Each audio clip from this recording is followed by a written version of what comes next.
हाय दोस्तों, आज हम सामान्य प्रबंधन के कुछ क्वेश्चनों को करेंगे।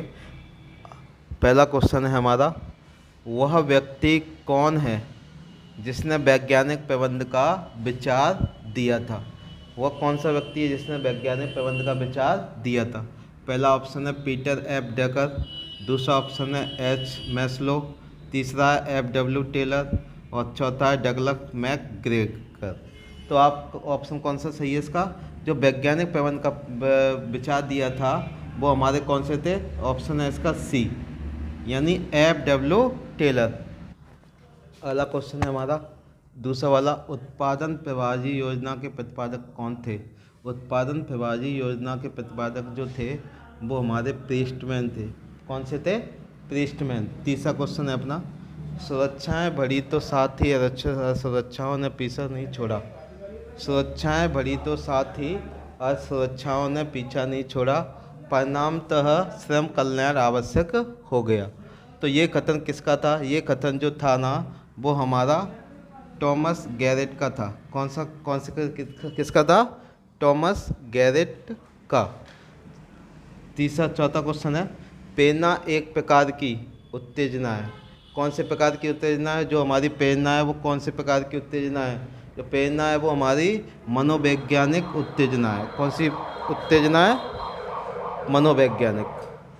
पांचवा क्वेश्चन क्या है हमारा? देखो ध्यान से कि व्यवसाय का कोई पृथक नीति शास्त्र नहीं है और ना ही इसकी कोई आवश्यकता है। यह कथन किसका है? यह कथन जो दिया गया था कि व्यवसाय का कोई पृथक नीति शास्त्र नहीं है और ना ही इसकी कोई आवश्यकता है, यह कथन हमारे पीटर ड्रकर का है। किसका है?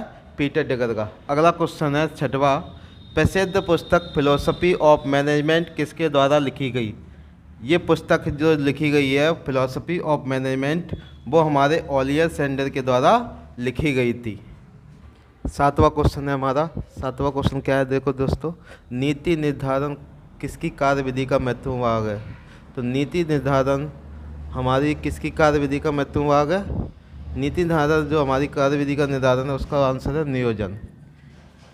किसकी कार्यविधि का महत्वपूर्ण भाग है? नियोजन का। नीति निर्धारण नियोजन कार्यविधि का महत्वपूर्ण भाग है।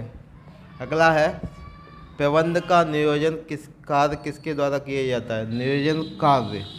प्रबंध का जो नियोजन कार्य है वो हमेशा उच्च स्तरीय प्रबंध के द्वारा किया जाता है। नियोजन का जो कार्य होता है वो किसके द्वारा किया जाता है? उच्च स्तरीय प्रबंध के द्वारा।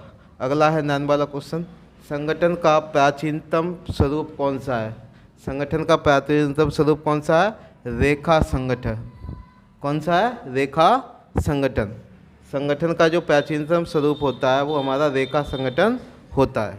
10वां क्वेश्चन देखिए, 10वां क्वेश्चन क्या है हमारा, संगठन के क्रियात्मक स्वरूप को सर्वप्रथम किसके द्वारा विकसित किया गया था। तो संगठन के क्रियात्मक स्वरूप को सबसे पहले टेलर के वैज्ञानिक प्रबंध के द्वारा विकसित किया गया था। तो इसका कौन सा ऑप्शन सही है हमारा? टेलर का वैज्ञानिक प्रबंध।